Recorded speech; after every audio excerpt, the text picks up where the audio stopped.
Hi, I'm Jeff from Clearly Coastal, and thanks for joining me here. In part one of the Inside Passage, we covered from Vancouver Island all the way up to Prince Rupert, and all the stops that my family and I made in the summer of 2023 along that route.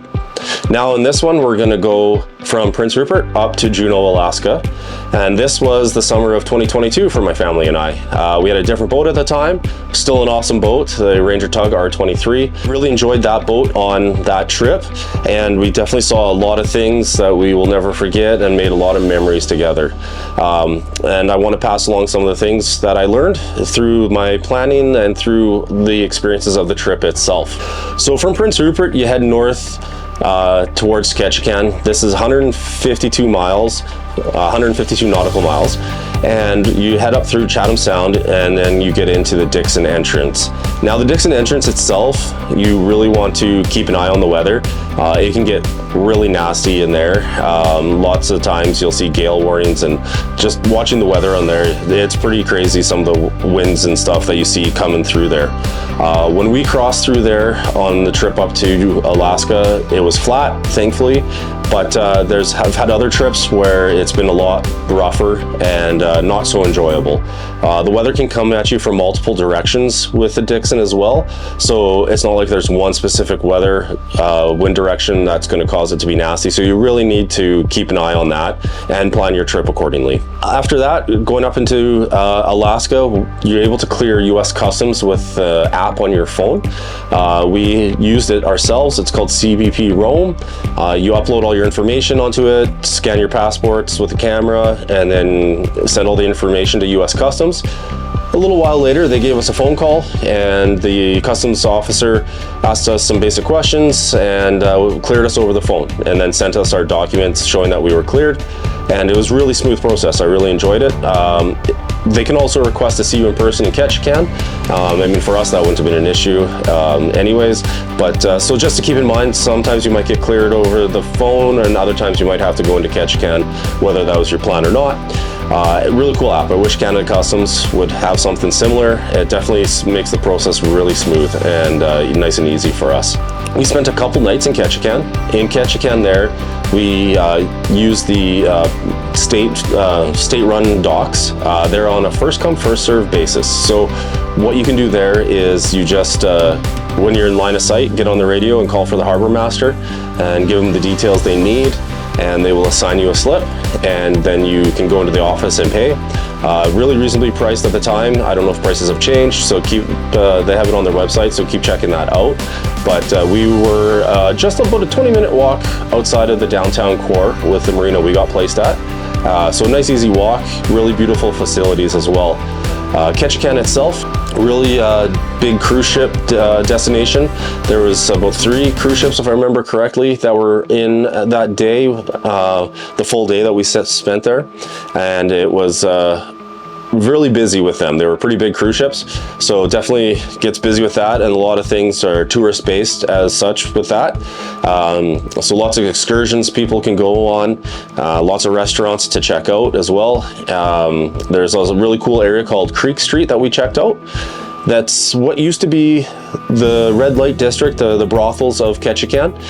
Now it's been turned into tourist shops and art galleries and those kinds of things. But one thing that I thought was really cool was that on the outside of each building, they have a description of what this building used to be back in the gold rush days, and what the gentlemen would use these houses for, so, and who was running. It was just really cool history to see, so definitely something worth checking out when you're in Ketchikan. Also nearby there's some salmon fish ladders that you can see where the spawning salmon were heading back upriver to complete their life cycle. So we were able to see that, which was really cool as well. So definitely a really cool spot in through there. We also saw the Lumberjack Show while we were there. Kids really enjoyed that, so they put on a pretty fun show about the history of some of the lumberjack competitions that used to be held way back in the day between Canada and the US. So it was actually cool to see that and some of the events that the lumberjacks used to compete in. One thing to keep in mind with Ketchikan that we learned was that when the cruise ships do leave, the town does roll up a little bit, so a lot of the shops and stuff closed once the cruise ships left. So maybe if you're there and that's some of the things you want to do, check to see what time the departures are of the cruise ships and plan your day accordingly so you don't miss out on anything you might want to do. So from Ketchikan, we headed up towards Petersburg. Now this, we took a longer route than you might normally for a few reasons. One of those, as we were heading out through Clarence Strait, it was pretty choppy and rough, and so we wanted to get out of that, and we turned into Ernest Sound. It was much smoother through there, so it made the trip longer, but it made it much more enjoyable. We went up towards Wrangell, went past Wrangell, and then went up the Wrangell Narrows towards Petersburg. So this made the entire trip 283 nautical miles that day. We also then, when we got to Petersburg, that wasn't where we stopped. We kept going to LeConte Glacier. Now, this was absolutely a bucket list thing for me, and any chance I can get to a glacier on the water, it's going to happen now, even on land. I mean, any glacier you can see is pretty cool. But with this, we were able to get up closer than a lot of times you would otherwise. You still don't want to get too close, because if the glacier calves, it can cause quite the tidal wave that you don't want to get caught in. But it was so cool to see, as we got closer, all the break off from the glacier, so icebergs floating through the water, and yeah, and then we come around the corner, and then here's the LeConte Glacier. Just massive and so impressive. Everybody was very impressed by the size of it, and again, like I've mentioned in the past episode, how Mother Nature and how impressive it is to see in person. These things not everybody gets to see, so we don't want to take it for granted either. One of the fun things we did with the glacier as well was that we scooped up some bergy bits, I like to call them, some of the chunks that have broke off from the glacier, and we brought a bunch of those home in the cooler to use, stuck them in the freezer to use in drinks and stuff. The ice is so dense that it lasts a long time, and it's just a pretty cool conversation piece in my mind as well. So we did make our way back to Petersburg after that and spent the night there. Again, we used the Alaska Marina there, the Alaska State Marina. Spent one night there, really nice dock again, awesome bathroom facilities that were available as well. There was pay showers, but it was like $1 for 7 minutes or something like that. It was really reasonable. Petersburg itself, a very cute little town. We grabbed some supper there. There's little food trucks just off the dock, and we had some great halibut burgers and other food there. Definitely worth checking out, and it was a really good stop. The morning we left, we had been told about this bakery in Petersburg that was a must stop before leaving, and the nice thing is this bakery opens nice and early if you're having an early departure. So we hit there. It's called the Salty Pantry, and absolutely amazing. Really good food there, and definitely would stop in again if we're ever back in Petersburg. So definitely check that out as well, and check out Petersburg, cute little town there. So from Petersburg, we made our way to Juneau. This leg was 151 nautical miles. It was a bit longer because we went into Tracy Arm to check out the glacier in there. So you head up Frederick Sound. Frederick Sound itself is known for having large populations of humpback whales. We did spot a few as well ourselves in there. It was a little bit choppy going through there, but wasn't too bad. Then when we got into Tracy Arm, I mean, we got out of the wind, and it was nice and flat calm in there. Tracy Arm and Endicott Arm are also popular destinations for cruise ships. Thankfully, we didn't have a cruise ship in the day that we checked it out. So they had already left, or they hadn't gone there at all, I'm not sure, but they weren't there. So yeah, we went into Tracy Arm. The glacier there is much larger than the LeConte Glacier, and it was absolutely stunning. There was about 4 or 5 other boats there checking it out as well. One of them was a excursion boat out of Juneau, taking a bunch of tourists out there, and it was an aluminum hull, so they were crashing through the ice, getting nice and close. We stayed a little ways back, but still, nonetheless, it was super impressive to see these things in person. The whole Tracy Arm itself, just the sheer walls through there, I mean, it's absolutely stunning. There's a really cool waterfall partway to the glacier that we were able to back our boat into and get some pretty cool photos with the family and feel the cold mist coming off of the water as well. So definitely really worthwhile checking out in there. Yeah, if you're in that area, you're definitely going to want to check that out. It's actually a must check out in my opinion. It's just one of these things that's so special to see. Not everyone gets to see it, and being able to have the ability to get in there with a boat and witness this and share it with my family is absolutely amazing. So I hope if you're able to do something like that, that you take advantage as well and see these wonders of the world that are out there. So now getting into Juneau, again, we use the Alaska State docks.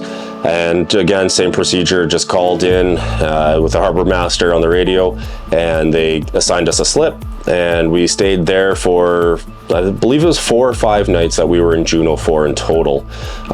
Really great fuel docks in Juneau as well. All of Alaska's fuel docks were really nice laid out.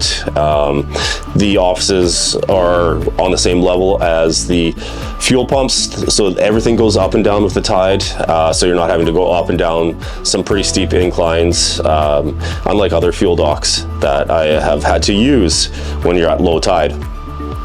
Now Juneau as well, it's even bigger cruise ship destination than Ketchikan is. Every day we were there, there was 4, 5, sometimes 6 massive cruise ships in, and it swapped out every day.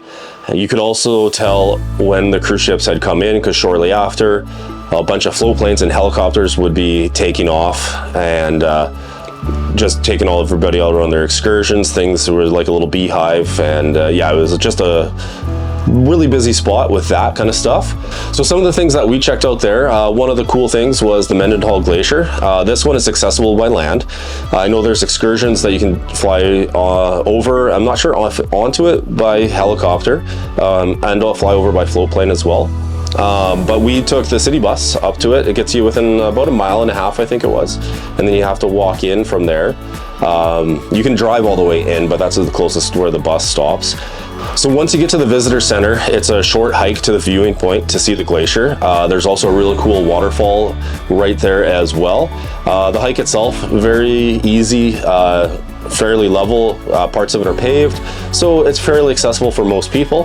And yeah, it's just a really cool spot to see. The glacier, water-fed waterfall, really cold water coming off of there, so you definitely feel the mist with that. We grabbed a cab on the way out. We just didn't want to walk back to the bus stop, and so we grabbed the cab back to the boat. Some of the other cool things we did in Juneau, we went up the Gold Belt tram. So this tram is nice and centrally located right by the cruise ship dock, and you can go up 1,800 feet from sea level up the mountainside there, and some really cool views the whole way up as well as at the top. Once you're at the top, there's a gift shop there, has a theater. The theater has a film about the Tlingit history and culture in the area. There's also a restaurant up there that we had lunch at the one day, pretty good food there. There's some awesome hikes as well. The hikes, you get to see different viewpoints of the water of Juneau itself, but also the mountains on the backside. We saw some mountain goats actually while we were up there. And so that was really cool to see as well. Just a beautiful area up in there. Nice thing with the tram passes is you're able to use it as many times as you want for the day that you purchased it. So we went up 2 or 3 times in total, and yeah, it was just a really fun experience. So there's lots of really cool restaurants in Juneau as well. There's Tracy's King Crab Shack that we checked out. We got some crab bisque and some crab cakes there. You can get king crab legs there. We didn't get any ourselves, but saw a bunch of other people, and they looked pretty impressive and pretty delicious. There's also a really cool food truck stop there, where there's about 4 or 5 different food trucks that you can eat at. One of them is called Deckhand Dave's Fish Tacos. We got some food there, and everybody loved the tacos that we got there. There's also the Alaska Crepe Escape. We had breakfast there one morning, and the crepes were absolutely amazing. Some of us had sweet, some of us had savory, and they were all delicious. There's also Cats and S'mores and Brews there that you can get some pretty fancy s'mores and hot chocolate and stuff from, and we tried that out as well, and it was absolutely amazing. While we were there in Juneau as well, we did get a hotel one night just to get off the boat and stretch our legs, get a little more space for all of us.